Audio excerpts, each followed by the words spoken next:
So here we go. We are approaching live momentarily. So how many times are we going to say so? Did you hear me? That was at least 30 so's in a row. I think it was. Which was super exciting. On today's show, we're hoping today we sound less like robots and more like super handsome hunka pieces of meat. I have been referred to many times as a hunka piece of meat. Yeah, hunka piece of meat. Oh, yeah. Oh, yeah. It's hard. You walk down the street. That's right. Like the ladies, they yell at you and they say things to you that you don't appreciate, and you just want to turn around and tell them, hey, you know what? I'm not a piece of meat. And they just don't care. That's right. Who cat calls, right? Yeah. Stop. Just stop. Yeah, just stop that. I get so disrupted by it and so disoriented. It's too much. And I can't. Right. We're just trying to do our thing. We're trying to go about our day. Yeah, just trying to live our lives instead of being everybody hooting and hollering at us all the time. That's right. Which is terrible. So it is terrible. So I want to welcome everybody to today's almost daily show, episode 44. Dang, episode 44, the big 4-4. It's always exciting to do another episode, jump on here, and to get people excited about what we're doing. Today, you've got your host, Chandler, or as you call me, Chan's Logic. And the Dave Picardi. We are here to give you the idea of an experience. And today's episode is all about why you should sell your products as experiences versus just a product. Because what we find is when people are just trying to sell like products as a product, there's not really anything that makes people emotionally attached to it. People don't see a lot of value to it. But if you take your products and you put them together as something like an experience, people are going to see it as something that they can do now and that they're going to get a lot of value from long term. And it's going to be something that they can continuously benefit from. Yeah, because really, I mean, when you're working on getting clients excited and having referrals into your business and marketing game,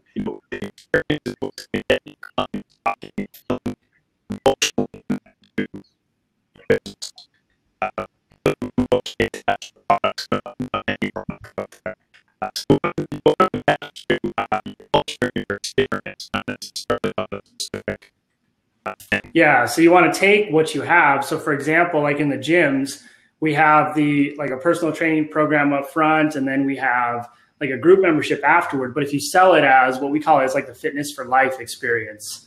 And it's everybody comes in and they know that they're going to get the initial experience, which is an assessment and a personal training phase and high level development with a professional coach. And then they're going to move into a growth and maintenance phase for the experience, where the goal is to make sure they maintain those goals and the things that they get from the program long term. And everything's packaged into that whole experience that has little pieces of it that are oriented and progressed as they get better and better and as they move along the way. Right, exactly. For Treehouse School of Fitness in Danvers, Mass. So if you're in the area, swing by. We sell the Treehouse experience, and at the Treehouse, that is full intake processes with weighing, measuring, meal plans. You name it. It's kind of all in that experience. And so it's not just show up for classes, go home. It's all life-changing stuff. And so clients long-term understand that, and they don't sign on and start coming to Treehouse School of Fitness in Danvers, Mass. just to go to classes, right? They come for the overall experience, and they know that the experience lasts long-term, where they're getting all this scheduled attention, right? And scheduled events and scheduled, annual remeasurements, and they get reports on it. And so there's more to it than just selling one product, right? It's all packaged so that they get, all this stuff, right? And we call it an experience. Yeah. And if it's an experience, people feel like they tend to feel like they're getting more value out of it. And they tend to feel like they're going to actually get something more than just purchasing a product. They see a long-term solution out of it, and they see the ability to actually capture that solution long-term and actually interact with it. And they see that it has a bunch of things packaged into it. And so when you create these experiences or these packages with your products and services, you give people more than just what they thought they needed. You give people more value, you get them excited about it, and they see the long-term potential around it. So when you have places like gyms, for example, if you organize things around an experience and a long-term development pathway inside the experience, and you package it into steps, people are going to see that as something they're going to stick with that for a long time. Whereas if you package things into just like if you just had a boot camp and you didn't have any sort of experience to move people along, they're going to see an endpoint to that and they're going to quit at the end of it. And you're not going to see as high retention with your clients. Yeah. And you want to tie everything together. So your brand and your culture and your story, these are all part of your experience that you're selling to your clients. And so, we obviously have a lot of experience in the gym business and now outside of it.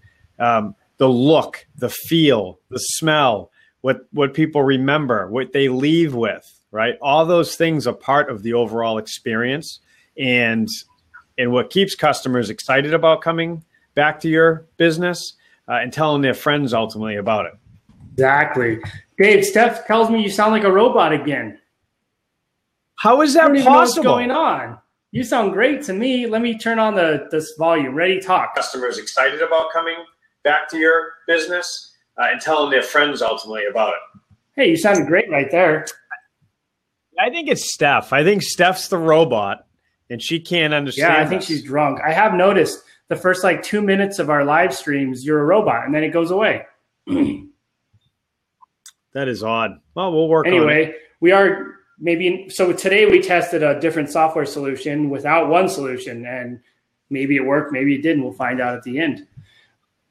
Yeah, we will find out. But when we talk, so when you take your products, take everything that you want to offer, because we always want to offer 900 different things. Take all 900 of those things and turn it into 1 or 2 or 3 packages. And now you have the options for people to purchase your packages that you have everything organized into. So they're going to see a lot of value behind it. They're going to see everything it includes, and they're going to see that it progresses as they move along the client lifecycle. So they're going to be much more likely to stick with it, and you're going to have higher retention from it. So when you do that, you organize it into up to 3 things. Generally, we find people will purchase things in 3s. And if you organize it in 3s, people will pick the middle solution. So you're going to organize maybe the lower tier and the higher tier, and then the middle tier is the one they're always going to go to in terms of the solution they're going to pick. And it allows people to feel like they didn't quite pick the top one, they didn't quite pick the bottom one, and they're pretty comfortable with the middle one. So whatever you pick in the middle one, an experience like this should be the one that you generally want most people to go to, and you think you can provide the most value out of. Well, that didn't work. I was going to go headset, but since we're already recording, it won't go. Oh, man. That's okay. I think you sound good now. I think I sound better as a robot, but that's just me. Yeah, in the last one, I said domo arigato, and I was a robot exactly when I said that. I love it. So, everybody that's listening, if you chart it out, what is it that you offer? What are you trying to sell? What type of an experience? And a big thing is ask a lot of your clients. I know over the years, we've packaged things differently and done stuff based on how, we want you to have the experience. But really, take 10 of your best clients. What kind of an experience have they had? Why do they love your service so much? What types of additional services do they purchase from you, right? Take your perfect client and build an experience around that perfect client, and then go out and find more clients just like it. Exactly. And that's speaking to the people with your culture and your brand and building that identity. Dave, I hear an echo. How about now? There, now we're fixed. And that's the idea of building the culture and the brand and the identity into the experience that you express outwardly to your community while you build that relationship with people. And so you organize the experience. What we want to do is we want to do this in a long-term pathway. So take the end result. What do you want people to ultimately be at, and where do you want them to go to, and how do you want this thing to be structured? Then reverse engineer it to how you want it to be in the long run and what you want the life cycle to be like. Then take that and use that to express it to your community and showcase your culture and showcase why the experience is different, and really build a brand, not only around your brand, but around the experience as well. Yeah. So when you do like the Treehouse experience, people know it's the Treehouse experience. With Stone Age Fuel, it's the Fit for Life experience, because our main branding goal and our main organizational strategy and behind our brand is to let people know and help people to understand that we're going to get them fit for life. We're not going to get them fit for like some super crazy athletic endeavor like the CrossFit Games or something. We make it a point to showcase that what we do is for the average person who hasn't been off the couch or who maybe was in PT for a long time and needs something to funnel to. And so your experience needs to display and express your culture in the way it's organized, because that, like you were saying, is how you're going to move it around and introduce it to your future best clients based off of what your best clients are currently saying and doing and wanting. Yeah, exactly. And I just, over the years, I used to hear, you should do this and you should do that. And, I was thinking, I'm always doing 3 privates a week, so you should offer a package for that. And the clients are right. What are you selling? And, we used to sell, I guess a brand name was what we were trying to sell. But then it was like, that's really not who we are. We're us. And I want you to sell the full experience of what you get when you come into our facility, right? It's in your tagline is the best hour of your day. So what goes into the best hour of the day? Like, what is that? So that's what we've packaged. We've kind of the best of the best, and everybody has to do everything now, right? And it can't just be, you don't give people the option to go to your least common denominator or the cheapest thing or anything like that, just to try to keep clients. Package something up so that it's really like life-changing, right? And it's an experience that they want to tell everybody about. Yeah. Make it something that you built, something you created, that expresses your brand and your culture and everything you do with your best clients, and then showcase that as your experience. Because what's going to happen is when you make that the experience, that's what you're truly good at. That's what you're truly amazing at showcasing to people. And that's how you help people the most with what you do. And so that's what you should focus on. And that's the idea that if we go super broad, we don't get anybody. But if we find our targeted niche, that's when we can really capture the ultimate demographic we want to capture and really get the best clients in. Because if you take a client in that doesn't work out so well, it's your fault for not pre-qualifying and not setting them up right. So if you can set them up from the beginning with an experience and a well-packaged solution based off of what you're truly good at, that's when you're going to be able to provide people the most value. Right. And the details matter. Like I go to my barber because I like getting the shave at the end, right? And the hot cream, and like there's a certain experience that he gives me while I'm there. So I can get a haircut anywhere else, and I have. Chandler and I did. It was a mistake. It was so good. It was so good. I'm trying to tell my barber that, but he's really, he's not happy with me. Oh, God. I haven't had a haircut in weeks. Attitude. I sent Dave a video on what happens when you cheat on your barber, too. Oh, yeah. I sent it over to him. I thought I'd, lighten the load a little bit, but he keeps pushing me off. I think he's making me, he's teaching me a lesson. But I go because, the experience of going to this one barber for me, I get to communicate the way I communicate, and I get, the two of us jockey. We have this whole thing, and he cuts me in hair, and then he does the whole shaving cream thing. That's what I want when I go get my haircut. So it's the experience I go to. I'll wait. I won't get my hair cut just for that experience. And everybody knows what I'm talking about that actually likes going to get their hair cut. So think of it the same way in your business. It's, what is so special every time somebody comes in that they need on a daily basis? They need it in their lives. It makes them feel good. It's an experience. Package your products around that. Yeah, exactly. And when you leave the barber, you feel great and you think about it forever, and you think about the people, and you can't wait for your next experience and your next time there. And that's what we want to make people feel about all of our solutions. They should never leave thinking, well, that was okay. They should leave and they should say, wow, that was the best hour of my day. That was the best hour of my week. I can't wait to do the next one. When can I do this again?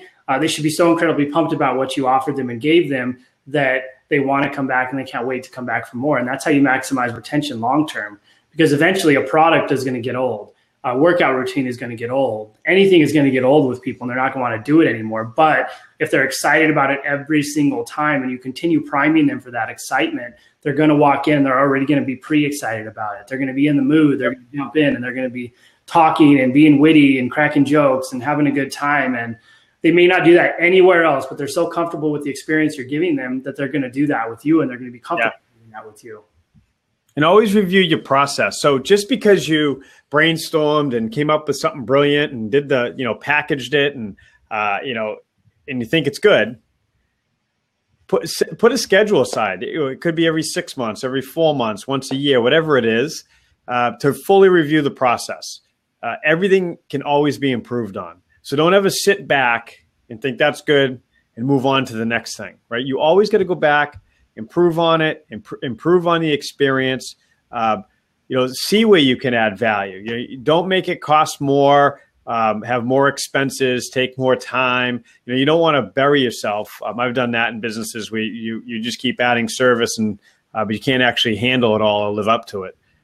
So make sure you strategically do it, but always see where you can add value and increase people's experience around you. It'll pay huge dividends. Oh, yeah. And one of the biggest things that was a good point you just brought up is the more value you add, the more you look back and try to improve on everything you're doing, the more likely it is you're going to retain your clients and your customers long term, and they're going to come back and purchase again and again. And if you can get them doing that, it's significantly cheaper to maintain a current client or customer than it is to go out and try to market and find a new one. There's so many different options and so many different pathways to find new ones, but you've got the ones you have and they came to you for a reason. And you need to make sure that always feels special and they're always excited about what's going on. And that excitement never falters or falls apart. Yeah. And that ties in directly to our marketing strategy with Out of the Cave. It's, we're not really, we don't come at it with I need new leads. I need new clients. Everybody does, right? Obviously.